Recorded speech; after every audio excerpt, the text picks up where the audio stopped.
कभी नहीं। RSS Bharatiya Janata party के प्रमुख के तौर पर तो दलित को बिठा सकता है, वो उन्होंने किया भी है।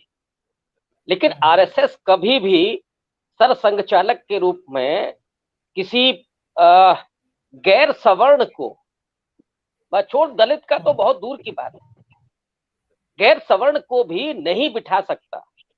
नंबर एक। नंबर दो, ये संघ परिवार नहीं है, ये भागवत परिवार है। और भागवत परिवार के कहने का मेरा एक अर्थ है कि ये विशुद्ध रूप से ब्राह्मणों का परिवार है। और ब्राह्मण भी मैं न कहूं तो ये ब्राह्मणवादी ब्राह्मणों का परिवार है। ब्राह्मण तो आपको बहुत सारे प्रगतिशील मिल जाएंगे, ढेर सारी संख्या में।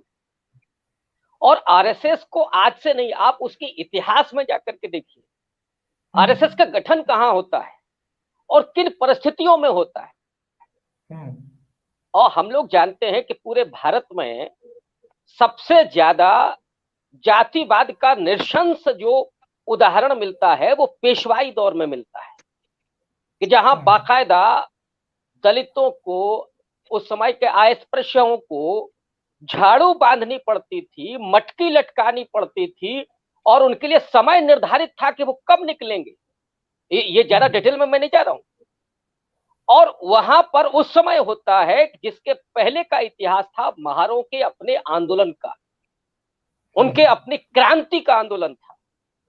तो वो आरएसएस वहीं पर पैदा होता है। और वो इसलिए पैदा होता है कि जो महारों का आंदोलन था वो भविष्य में उस आंदोलन को पलट करके, बाबा साहब के शब्दों में कहूं तो, प्रतिक्रांति को जन्म देना चाहते थे। आज अगर हम आरएसएस के गठन के करीब 98-99 साल के बाद बैठे हैं तो हम देख रहे हैं उस प्रतिक्रांति को होते हुए, और वो उसके बहुत सारे उदाहरण आपको मिल गए।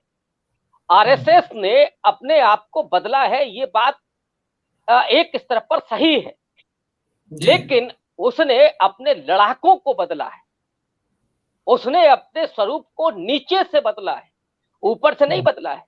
मतलब भवराव देवरस के समय से जो सामाजिक समरसता संघ बना, या उसके पहले बनवासी कल्याण आश्रम है, या उसके और बहुत पहले जहां लक्ष्मीबाई केलकर के द्वारा राष्ट्र सेविका समिति बनती है, तो उन्होंने स्त्रियों को एकोमोडेट किया, उन्होंने दलितों को और पिछड़ों को जोड़ा।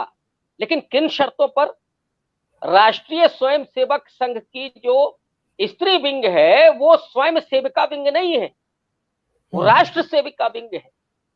ठीक वैसे ही समरसता जो मंच है उसमें क्या है? दलित पिछड़ा वो हनुमान है, और रामविलास पासवान के बेटे तो कह ही चुके हैं, बहुत सारे दलित कह। और उसमें वो केवल जो प्रोजेक्ट है आरएसएस का, उसका पूरा करने के लिए वो काम कर सकते हैं। वो वोटर हो सकते हैं, वो सांप्रदायिक दंगों में लूटमार कर सकते हैं, और उसका बहुत बड़ा प्रमाण 2002 का गुजरात का दंगा है।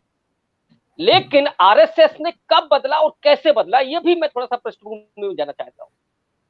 आप गुजरात के ही इतिहास को देखिएगा तो 70 और 80 के दशक में आरक्षण के खिलाफ बाकायदा वहां के ब्राह्मणों और पाटीदारों ने मिलकर के दलितों और पिछड़ों पर हमले किए, दलितों पर हमले किए और आदिवासियों पर हमले किए, और नरसंहार हुआ बाकायदा गुजरात में। और ये मुझे लगता है कि हमारे इतिहास में कम इसकी चर्चा होती है, क्योंकि केवल सांप्रदायिक जो नरसंहार हुए उन्हीं की चर्चा होती है। तो पहले 70 और 80 के दशक में आदिवासियों और दलितों को बाकायदा वहां मारा गया, पाटीदारों और ब्राह्मणों के पूरे संगठन के द्वारा। और उसके बाद जब आरएसएस को लगा कि ये दाव उल्टा पड़ रहा है, जो उसकी बृहत जो हिंदू एकता जिसको बनानी थी उसको, और राजनीतिक सत्ता हासिल करनी थी, इसलिए उसने इस स्ट्रेटजी को बदला और उन्हीं दलितों और आदिवासियों को अपना हनुमान बनाया। और आगे चल करके एंटी जो मुस्लिम, जो उनकी पहले की थ्योरी है, उसको और ज्यादा उत्तेजित किया, एंटी मुस्लिम, एंटी ईसाई। और उसमें दलितों और आदिवासियों को और आगे चल करके पिछड़ों को भी इसमें शामिल करते हुए, चाहे वो राम मंदिर का आंदोलन रहा हो या और दूसरे इसी तरह के सांप्रदायिक जो घटनाक्रम रहे हो, उसमें बाकायदा इनका इस्तेमाल हुआ। और एक नहीं 50 आपको उदाहरण उस तरह के मिल जाएंगे कि जहां पर उनको अब पोस्टर बॉय देख लीजिए 2002 का कौन है, मोची है, और वो मोची पोस्टर बॉय बनता है, उसको मिलता क्या है, आज भी वो जूते गांठने का काम कर रहा है। ऊना में कौन सी घटना होती है? रविकांत जी जो बात